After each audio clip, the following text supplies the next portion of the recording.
Samantala, muling iginiit ni Senator Sherwin Gatchalian na siya ang lehitimong Senate President pro tempore at siya rin ang itinalagang acting Senate President sa gitna ng nagpapatuloy na sigalot sa liderato ng Senado.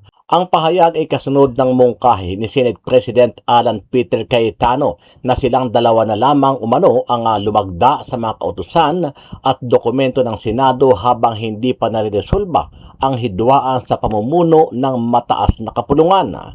Sa isang panayam, binigyan diin ni Gatchalian na iisa lamang ang kinikilalang Senate President pro tempore at acting Senate President.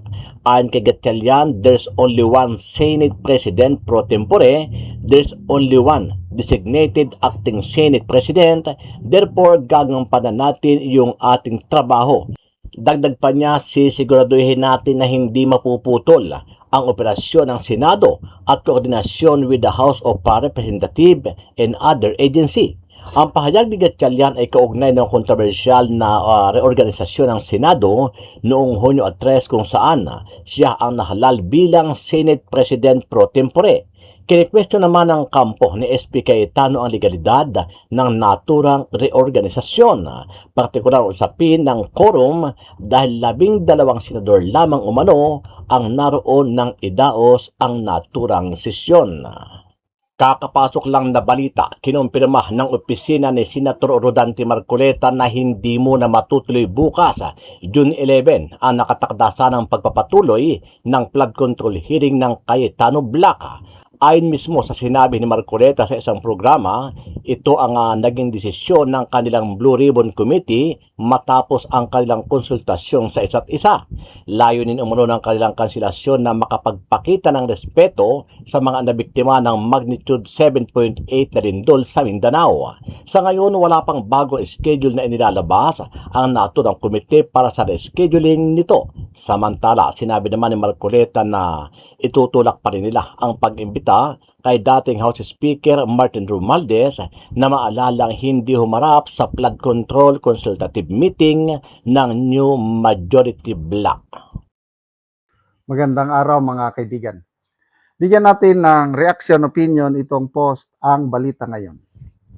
Tito Soto, iginiit na seryoso ang umano'y banta sa Senado. Iginiit ni Senator Tito Soto na dapat seryosohin ang impormasyong natanggap ng ilang senador kaugnay ng umano'y security threat laban sa Senado. Matapos lumabas ang mga ulat na nagbabala ang National Bureau of Investigation tungkol sa kanilang intel sa posibleng banta sa institusyon. Ang pahayag ni Soto ay kasunod ng anunsyo ni Sherwin Gatchalian na nakatanggap umano sila ng intelligence information mula sa NBI. Dahil dito naglabas si Gatchalian ng advisory na nagpapahintulot sa work from home arrangement para sa mga empleyado ng Senado sa Hunyo 10 at 11 habang nagsasagawa ng security assessments, inspections at iba pang precautionary measures sa Senate premises. Sa panayam sa media, diretsahang sinabi ni Soto na mataas ang antas ng banta batay sa impormasyon kanilang natanggap.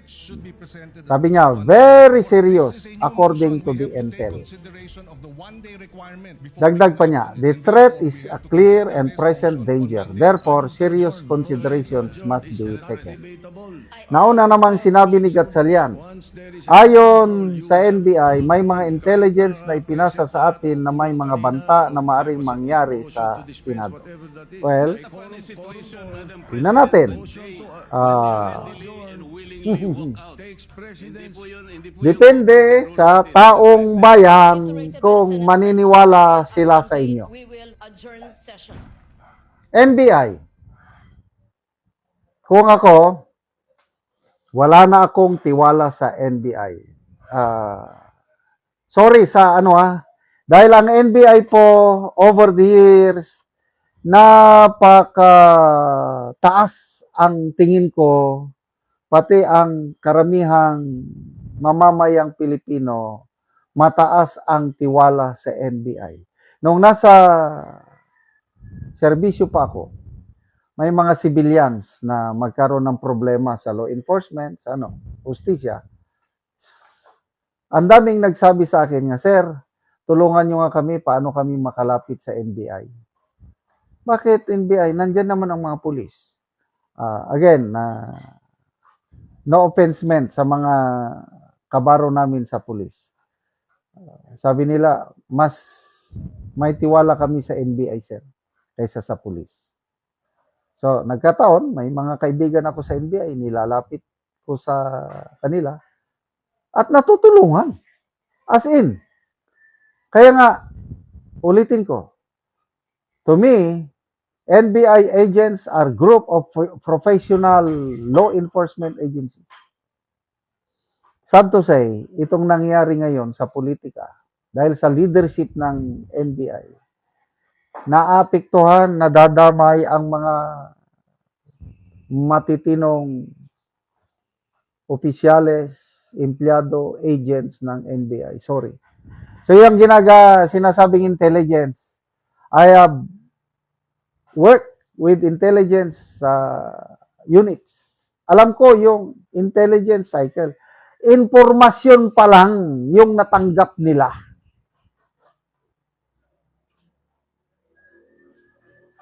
Pag informasyon, dadaan pa yan ng intelligence cycle, ipraprocess pa yan bago maging intelligence. Kaya huwag nyo kaming lukuhin. NBI, hindi nyo trabaho yung ganyan. Ang trabaho nyo, investigasyon. Hanapin nyo si Bato. Mas matutuwa pa ang taong bayan pag naaresto nyo. Tapos ngayon, may threat laban sa Senado. NBI ang nagsabi. Sinong lukuhin ninyo? Well, kung may maniwala sa inyo, sige. Ba't ako, hindi ako maniwala? Opinion ko lang ito.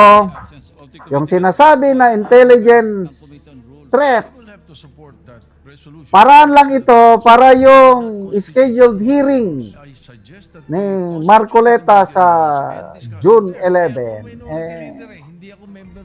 mapigilan nila. Opinion ko lang yan.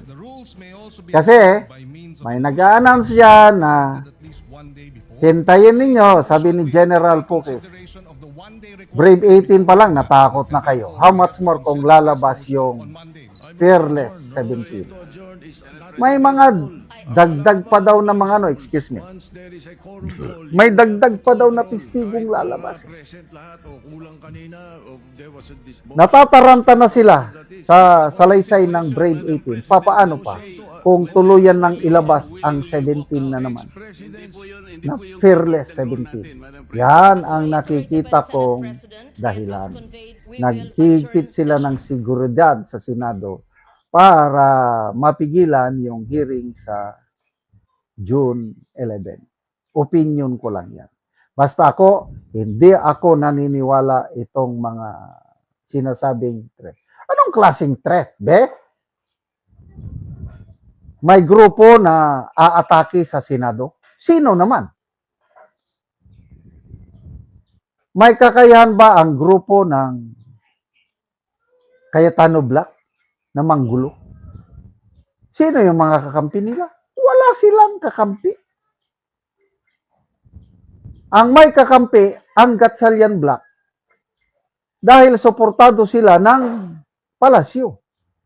So ang AFP, PNP, NBI, name it, yung men and women in uniform, nasa panig ng Gatchalian Black. Oh, so sino ang mga makabayan Black? Huwag nyo namang insultuhin ang intelligence ng mga Pilipino. Dahil we were not born yesterday. Okay? Kung ano ang inyong itinanim, yan din ang aninyo. Sige lang.